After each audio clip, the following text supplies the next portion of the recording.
তা মা খেলো? হ্যাঁ রে, আজ আজ কথা শুনেছি, আজ শুনেছি।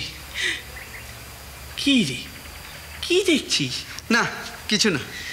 বুঝলি রিদু, মেজ দাদা আজ এসে ফিরে গেল, ব্যাপারটা খুব খারাপ হলো রে। তা তো হলোই। তবে ছোট মামা, তুমি একটা কাজ করো, কটা দিনের ছুটি নিয়ে একটু বাড়ি থেকে ঘুরে এসো, তাতে তোমারও ভালো লাগবে, দিদিমারও একটু মন জুড়বে। এদিক নিয়ে তোমায় কিছু ভাবতে হবে না। রাধা গোবিন্দজির কাজ আমি অন্য কারু হাতে দিয়ে মার ঘর আমি সামলাবো, কোনো অসুবিধা হবে না আমার। তোর কেন অসুবিধা হবে? তোর কেন অসুবিধা হবে? তুই তো ঠিকই কাজ করিস। কলকাতাতে আসার পর দেখেছিলাম ওই ঝামাপুকুরের ঠিকেছিরা বাড়ি বাড়ি ঘুরে সমস্ত কাজ করে, তুই তো ঠিক তাই। হ্যাঁ রে, তোর হাতে মাজা খাবে, আমার হাতেও তাই খাবে। তোমার হাতে তো মা অর্ধেক দিন খেতেই পায় না গো। কি বললি? না কিছু না। বল, কি বললি তুই? বলছি তো, আমি তোমার ভালো চাই বলি তো। ভালো চাই, আমার ভালো চাই, ভালো চাই বলে ওনার আমার ভালো চাইতে যেতে ওনার রাতে ঘুম হচ্ছে না আর কি। ঠাকুরমশাই, আপনি যে পুজোর ফর্দটা দিয়েছেন না, এতে তো আলো চাইলে লেখেন। আমার ভালো চাস, আমার ভালো চাস, তাহলে রাতে যারা আমার উপর ঢিল ছোড়ে তাদেরকে দিয়ে ধর। রোজই আমি ভাবি, আমি যেই ধ্যানে গিয়ে বসি অমনি সব কোথা দিয়ে ইট পাটকেল তারপর গাছের ডাল সব আমার উপরে এসে পড়ে। ওই মামা, শুরু হয়ে গেছে। তোমাকে আমি বলিনি তেনারা ওখানে এসেছে? হ্যাঁ, পাশেই তো কবরডাঙ্গা। তেনারা বিরক্ত হয়েছেন। তুমি আর কখনো ওই ওই ওই জঙ্গলে রাতের বেলা যেও না। আমি যাব, তোকে যেটা বলছি তুই সেটা কর। পারিস তো ও সমস্ত বন্ধ কর। তবুও তুমি ওই জঙ্গলে রাতের বেলায় যাবে? বুঝিস না রে হৃদয়, বুঝিস না, মনের ভেতরটা কেমন ব্যাকুল হয়ে যায়, শরীর মন সব কেমন হাকু পাকু করে। এই প্রাণ যায় আর কি। কেমন জানিস কেমন? তোকে যদি কেউ পুকুরে নিয়ে গিয়ে চুবিয়ে রাখে তাহলে তোর যেমন লাগবে ঠিক তেমন।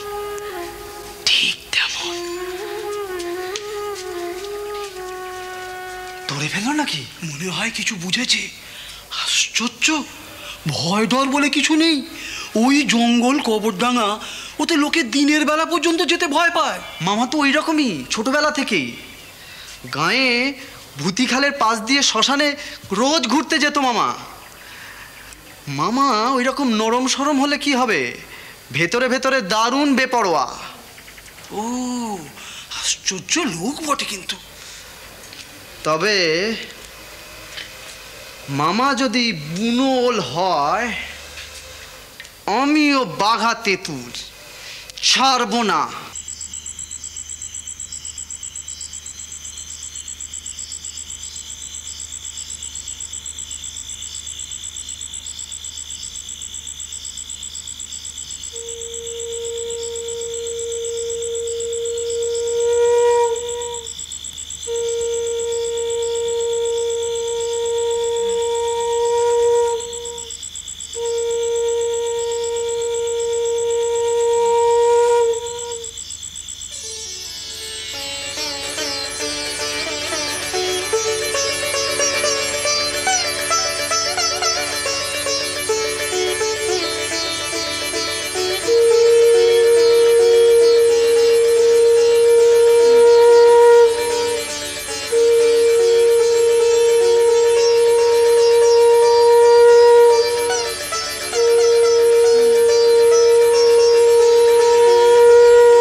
মা, দক্ষিণেশ্বরের মন্দিরে ভূতের উপদ্রব দেখা দিয়েছে।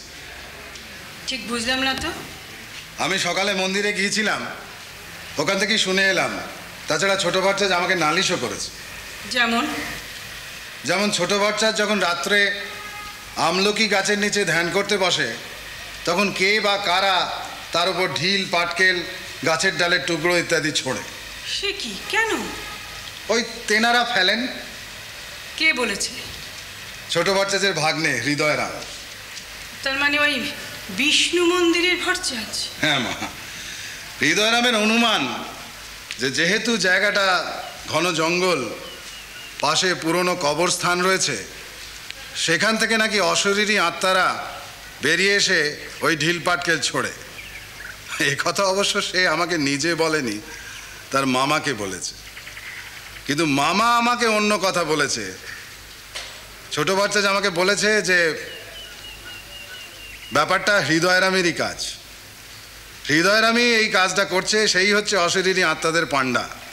ফলে তার অশান্তি বাড়ছে, তার ধ্যানে বিঘ্ন ঘটছে। ছোট ভট্টাচার্যের ধ্যানে বিঘ্ন ঘটাচ্ছে এত বড় সাহস সে পেল কোথা থেকে?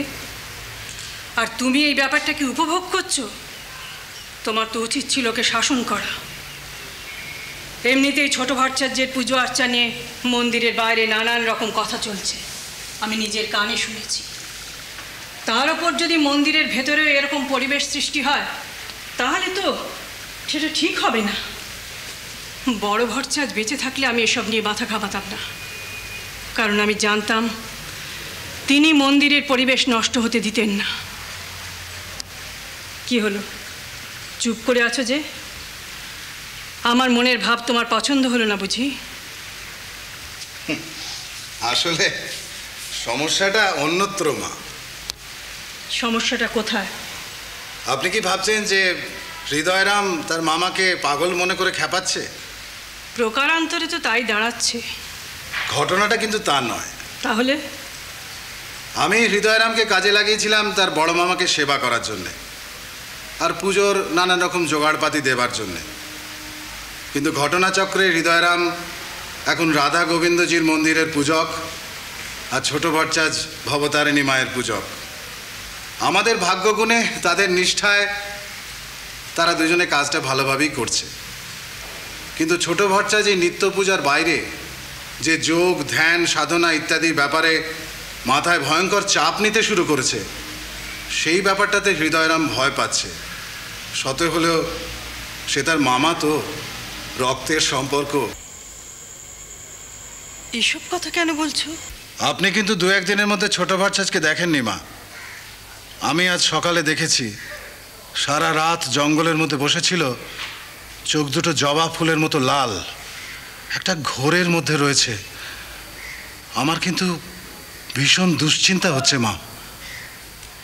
কদিন আগে ছোট ভট্টাচার্যের মেজদাদা এসেছিল মন্দিরে, সেও খুব উদ্বেগ নিয়ে ফিরে গেছে। কারণ ছোট ভট্টাচার্য পুজো করার সময় এমনই ভাবে বিভোর ছিল যে তাদের দিকে ফিরেও তাকায়নি। আমার কিন্তু খুব স্বাভাবিক লাগছে না মা। এইভাবে চলতে চলতে ছোট ভট্টাচার্য যদি নিজের শরীরটাকে খারাপ করে বসে আর বাড়ি থেকে এসে যদি ওকে ডেকে নিয়ে চলে যায়, তখন কিন্তু আপনি আটকাতে পারবেন না মা। মথুর, মা, আমি এক্ষুনি দক্ষিণেশ্বর মন্দিরে যাব। তুমি গাড়ির ব্যবস্থা করো।